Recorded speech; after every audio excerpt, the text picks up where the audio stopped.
ನೆಪದಲ್ಲಿ ಪತಿಯನ್ನು ನದಿಗೆ ತಳ್ಳಿದ ಪತ್ನಿ. ಮಹಿಳೆಯೊಬ್ಬಳು ಪತಿಯನ್ನೇ ನದಿಗೆ ತಳ್ಳಿದ ಘಟನೆ ರಾಯಚೂರಿನಲ್ಲಿ ನಡೆದಿದೆ. ಪತಿಯನ್ನು ಪುಸಲಾಯಿಸಿಕೊಂಡು ರಾಯಚೂರು ತಾಲೂಕಿನ ಗುರ್ಜಾಪುರ ಬ್ರಿಡ್ಜ್ ಕಮ್ ಬ್ಯಾರೇಜ್ಗೆ ಕರೆದುಕೊಂಡು ಬಂದ ಮಹಿಳೆ ಫೋಟೋ ಶೂಟ್ ಮಾಡಿದ್ದಾರೆ. ಬ್ರಿಡ್ಜ್ ಮೇಲೆ ನಿಂತು ಮೊದಲು ತಾನು ಫೋಟೋ ತೆಗೆಸಿಕೊಂಡಿದ್ದ ಪತ್ನಿ ನಂತರ ಪತಿಯನ್ನು ಬ್ರಿಡ್ಜ್ ತುದಿಗೆ ಹೋಗಿ ನಿಲ್ಲಲು ಹೇಳಿದ್ದಾರೆ. ಇದೇ ವೇಳೆ ಬ್ರಿಡ್ಜ್ನ ತುದಿಯಲ್ಲಿದ್ದ ಪತಿಯನ್ನು ಕೆಳಕ್ಕೆ ತಳ್ಳಿದ್ದಾರೆ. ಕೃಷ್ಣಾ ನದಿಯಲ್ಲಿ ನೀರಿನ ಹರಿವು ಹೆಚ್ಚಾಗಿದ್ದರಿಂದ ಆ ವ್ಯಕ್ತಿ ಸ್ವಲ್ಪ ದೂರ ಕೊಚ್ಚಿಕೊಂಡು ಹೋಗಿದ್ದಾರೆ. ಈಜು ಚೆನ್ನಾಗಿ ಬರುತ್ತಿದ್ದುದರಿಂದ ಈಜಿಕೊಂಡು ಹೋಗಿ ನದಿ ಬಲಭಾಗದ ಬಂಡೆಯೊಂದರ ಮೇಲೆ ಕುಳಿತು ಬಚಾವಾಗಿದ್ದಾರೆ. ಅವರ ಕಿರುಚಾಟ ಕೇಳಿ ಅಕ್ಕಪಕ್ಕದ ಜನ ಸ್ಥಳಕ್ಕೆ ಆಗಮಿಸಿ ಹಗ್ಗದ ಮೂಲಕ ಸತತ 2 ಗಂಟೆಗಳ ಕಾಲ ಕಾರ್ಯಾಚರಣೆ ನಡೆಸಿ ಅವರನ್ನು ರಕ್ಷಿಸಿದ್ದಾರೆ. ನಂತರ ಆತ ಪತ್ನಿಯೇ ನನ್ನನ್ನು ಕೆಳಕ್ಕೆ ತಳ್ಳಿದಳು ಎಂದು ಆರೋಪಿಸಿದ್ದಾರೆ. ಆದರೆ ಗಂಡನೇ ಕಾಲು ಜಾರಿ ಬಿದ್ದ ಎಂದು ಮಹಿಳೆ ಹೇಳಿದ್ದಾರೆ. ಅಲ್ಲಿದ್ದ ಕೆಲ ಪ್ರತ್ಯಕ್ಷದರ್ಶಿಗಳು ಪತ್ನಿಯೇ ಆತನನ್ನು ನದಿಗೆ ತಳ್ಳಿದ್ದಾಗಿ ಹೇಳಿದರು.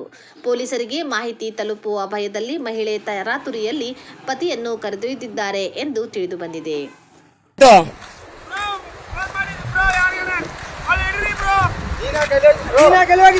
ಯಾರಿಗೆ ಫೋನ್ ಮಾಡಿಲ್ಲ, ನಮ್ಮ ಮಮ್ಮಿಗೆ ಹಚ್ಚತ್ತೇನ್ರಿ. ಅತ್ತ ಏನಾಗ್ಬೇಕು ನಿಮಗೆ? ನಮ್ಮ ಹಸ್ಬೆಂಡ್ ತಾನು ಅಲ್ಲಿ ನಿಂತು ಫೋಟೋ ತೆಗ್ದಿಗೆ ಕಾಲ್ ಜಾರಿ ಬಿದ್ದಾನ. ಇಲ್ಲಿ ಕೇಳು ಮ್ಯಾಟ್ರ್ ಒಂದ್ ಸ್ವಲ್ಪ ಕೇಳು. ಫೋಟೋ ತೆಗಿ ಆಕಿನೇ ದೂಕಿರೋದು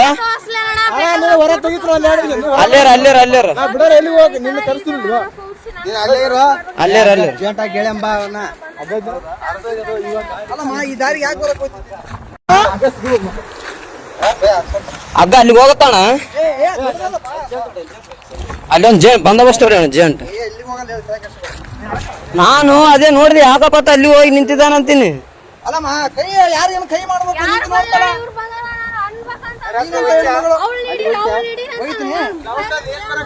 ಅಲ್ಲಮ್ಮ ಸೌಂಡ್ ಏನ್ ಬರಕತ್ತದ ಗೊತ್ತಲ್ಲಿ?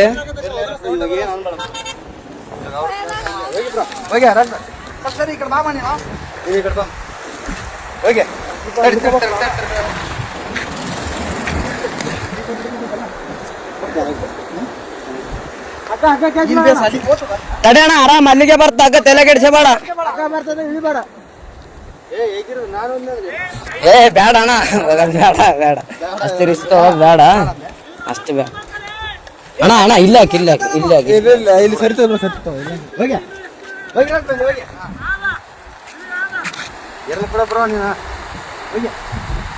ಅಲ್ಲಣ್ಣ, ನಿನ್ ದೈವ ಈ ಸೊಡ್ಕೊಂಡು ಹೆಂಗಾದ್ರ ಎಲ್ಲಿಗೇನು ಹೋಗಿದ್ದಿ?